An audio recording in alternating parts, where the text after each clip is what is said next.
جام لہراتے دیکھا جا رہا ہے۔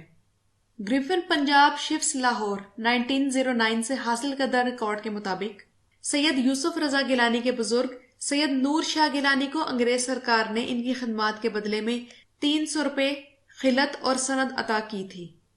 اب جو حوالہ سابق وزیر اعظم گیلانی کا ہے وہی چودھری نثار علی خان کے اجداد چودھری شیر خان کا ہے۔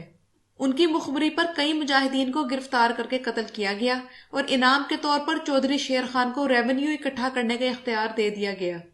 اور جب سب لوگوں سے اسلحہ واپس لیا گیا تو انہیں 15 بندوقیں رکھنے کی اجازت اور 500 روپے خلعت دی گئی۔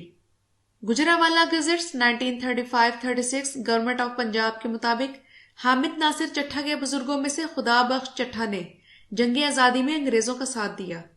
وہ اس وقت جنرل نکلسن کی فوج میں تھے، اور قصور کے خیر الدین خان جو کہ خورشید قصوری کے خاندان سے تھے، انہوں نے انگریزوں کے لیے 100 آدمیوں کا دستہ تیار کیا اور خود بھتیجوں کے ساتھ جنگ میں شامل ہوا۔ انگریزوں نے اسے 2500 روپے سالانہ کی جاگیر اور 1000 روپے سالانہ پینشن دی۔ رائے احمد خان کھرل اور ان کے مجاہدین کو شہید کروانے میں مخدوم شاہ محمود کا کافی ہاتھ ہے، مگر جو مجاہدین بچ کر نکلنے میں کامیاب ہو گئے ان کو سید سلطان قتال بخاری کے سجادہ نشین دیوان آف جلال پور پیر والا نے اپنے مریدوں کی مدد سے شہید کر دیا۔ جلال پور پیرو والا کے ایک ایم این اے دیوان عاشق علی بخاری انہی کی آل میں سے ہیں۔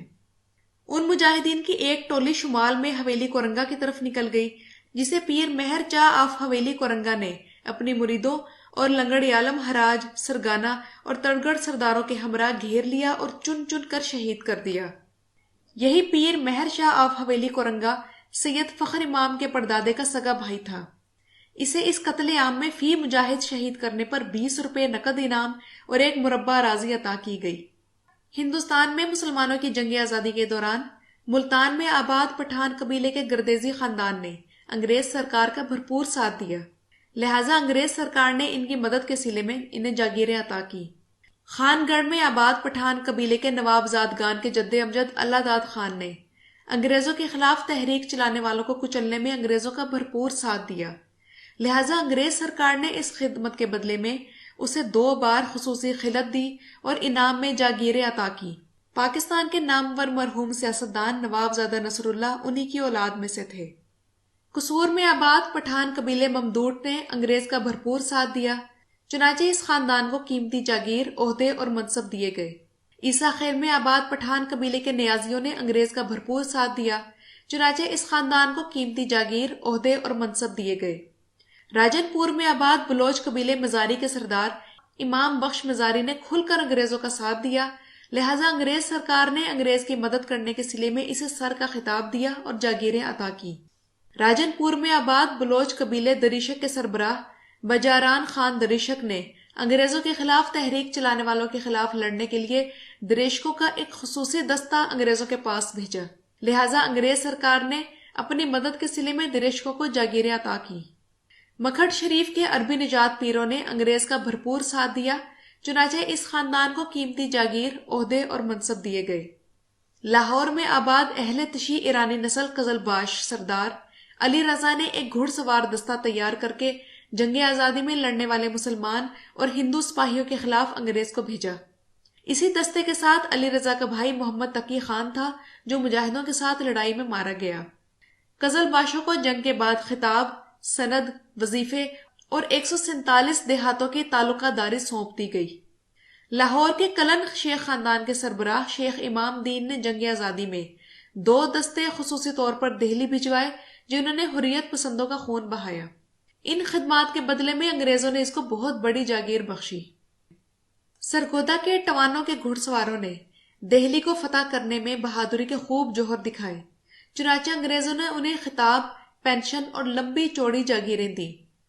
کالا باغ کے نوابوں نے انگریز کا بھرپور ساتھ دیا، چنانچہ اس خاندان کو قیمتی جاگیر، عہدے اور منصب دیے گئے۔ جنگ کے سیال سردار بھی کسی سے پیچھے نہ رہے، انہوں نے بھی انگریز فوج کی مدد کے لیے ایک فوج بھیجی جس پر انہیں جاگیریں اور خلعتیں ملی۔ اسی قسم کی غدارانہ خدمات کے لیے انگریزوں نے نونوں، پنڈ دادن خان کے کھوکھروں، جودھروں، گھیبوں، خانوں، مکھڈ شریف کے پیروں، آوانوں، کالا باغ کے نوابوں، عیسیٰ خیل کے نیازیوں اور کئی دوسرے سرکردہ خاندانوں کو عزت، خطاب، وظیفے اور وسیع جاگیریں عطا کی۔ اور ناظرین کرام، بات یہی تک ختم نہیں ہوتی۔ برِ صغیر میں قدم جمانے کے لیے انگریزوں نے یہاں کے وڈیروں، جاگیرداروں، نوابوں، شہزادوں، سول، پولیس اور آرمی سروس کے ممبران پر مسلسل نوازشات کے ذریعے وفاداری یقینی بنائی۔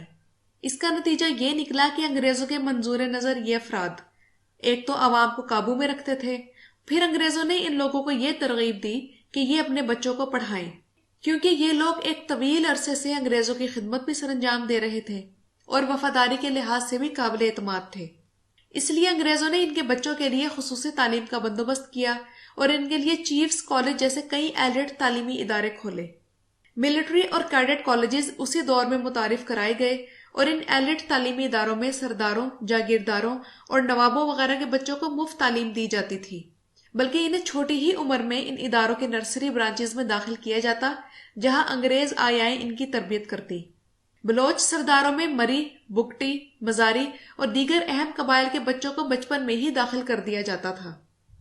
شیر محمد مری، محمد اکبر خان بگٹی، میر بلخ شیر مزاری اور میر شیر بار خان مزاری وغیرہ کو اسی پالیسی کے تحت تعلیم دی گئی، بلکہ انہیں اعلیٰ تعلیم کے لیے انگلینڈ بھی بھیجا گیا۔ ایسے لوگوں کو تعلیم دینے سے انگریزوں کو دو اہم فائدے ہوئے۔ ایک تو ان لوگوں نے انگریزی پرچم اپنے اپنے علاقوں میں بلند رکھا اور انگریزوں کو کسی قسم کی بغاوت کا خطرہ نہ رہا۔ دوسرا فائدہ یہ ہوا کہ اس دور میں تحریک آزادی زور پکڑ رہی تھی اور یہ لوگ تحریک آزادی کے سخت مخالف تھے، مگر انگریزی اسکولوں کے تعلیم یافتہ یہ نواب زدگان انگریزوں کا آخری سہارا تھے، اور انگریزوں نے بڑی چالاکی کے ساتھ انہیں تحریک آزادی کے سرکردہ رہنماؤں میں شامل کر دیا۔ ناظرین کرام، آپ لوگوں کو یاد ہوگا کہ پاکستان بننے کے بعد قائد اعظم نے یہ فرمایا تھا کہ میری جیب میں صرف کھوٹے سکے ہیں، تو قائد اعظم کے کھوٹے سکوں سے مراد یہی نواب جاگیردار خاندان تھے جنہیں انگریز نے بڑی چالاکی کے ساتھ مسلم لیگ میں شامل کروایا، اور جاگیردار اور وڈیروں کی یہ اولادیں جو کہ ملٹری اور سول بیوروکریسی میں شامل تھیں اور جن کی تربیت برطانوی سامراج نے خود کی تھی، یہ یونینسٹ پارٹی کے پلیٹ فارم سے پاکستان کے بننے سے چند سال پہلے مسلم لیگ میں شامل ہوئے اور اپنی جاگیروں اور زمینوں کے تحفظ کے لیے اور اپنے استحصال کو قائم رکھنے کے لیے ملک کی سیاست میں گھس آئے۔ ایسا کرنا ان کی مجبوری بھی تھا اور ضرورت بھی، اور تب ایسا انہوں نے اس لیے بھی کیا تھا تاکہ انگریزوں کو اپنی وفاداری کا مکمل طور پر یقین دلا سکیں۔ برصغیر کا نہری نظام انگریز نے ریونیو حاصل کرنے کے لیے بنایا، اور ریلوے لائن بچھانے کا مقصد یہ تھا کہ افغانستان تک فوجی ساز و سامان پہنچایا جائے، اور اسکول اور ہسپتال برصغیر میں موجود انگریز ملازمین اور ان وڈیروں اور نوابوں کی اولادوں کے لیے بنائے۔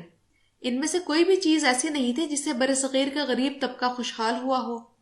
1864 میں گورنمنٹ کالج لاہور کے بعد 1886 میں 200 ایکڑ رقبے پر ایچیسن کالج کی بنیاد رکھی گئی،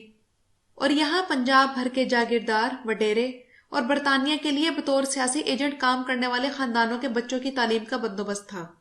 اس کالج کی خاص بات یہ تھی کہ یہاں پر نافذ ہونے والا تعلیمی نظام اور نصاب تعلیم نو آبادیاتی سانچے میں ڈھالا گیا، اور اس کالج میں نئی وفادار نسل کی تیاری کے ساتھ ساتھ بیوروکریسی کا وہ طبقہ بھی تیار ہوا جو برطانوی سامراج کے ساتھ مل کر اس قوم پر غلامی مسلط کرنے میں انگریزوں کی وفاداری کرتا رہا اور آج تک کر رہا ہے۔ آج بھی سندھ اور پنجاب کے 70 سے 80% زمین پر یہی سردار، وڈیرے اور جاگیردار قابض ہیں، اور ان کے گھروں کے افراد ایک وقت میں پاکستان کی مختلف سیاسی پارٹیوں میں شامل ہو جاتے ہیں، اور یوں ان کی تمام زندگی اقتدار کے مزے لوٹتے اور ہم جیسوں پر حکمرانی کرتے گزر جاتی ہے۔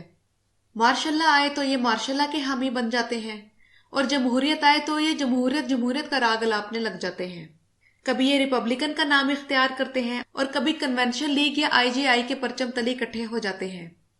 کبھی بھٹو کی اسلامی سوشلزم میں محفل جماتے ہیں اور کبھی ضیاء الحق کی مجلس شورا میں نظر آتے ہیں، کبھی نواز شریف کا سایہ بن جاتے ہیں اور کبھی پیپلز پارٹی کی چھتری۔ حزب اقتدار بھی یہی ہے، حزب اختلاف بھی یہی، اور سچ تو یہ ہے کہ آج بھی برطانیہ ان ملک و مذہب دشمن لوگوں کے ذریعے پورے برصغیر پر حکومت کر رہا ہے۔ ناظرین اکرام، اس ویڈیو کی تیاری کے لیے معلومات وکیل انجم کی کتاب سیاست کے فرعون اور قائد اعظم یونیورسٹی اسلام آباد کے پروفیسر ڈاکٹر تراب الحسن کے thesis Punjab and the War of Independence 1857 سے لی گئی ہے۔